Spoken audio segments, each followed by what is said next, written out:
The 5-day Food Trunk Festival begins on Wednesday, which near to the Flinders Station. The festival starts every morning from 11 o'clock and will not end until 10 p.m. on Friday, Saturday, and Sunday. There are thousands of foods to choose, from handmade desserts such as ice cream to burgers and sausage and so on.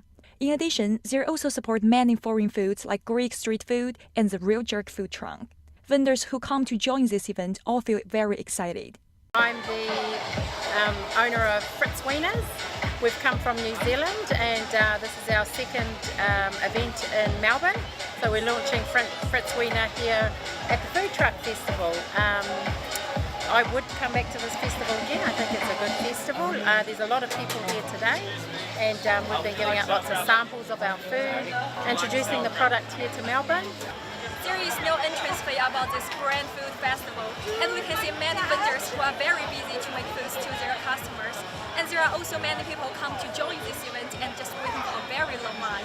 We just arrived last night from Cairns to enjoy the two festivals here.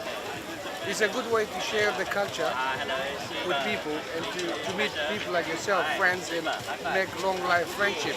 When you're sharing the food, you're sharing everything. The Food Trunk Festival will still hold in Melbourne next year. Remember to come and enjoy the fantastic food with your friends and family.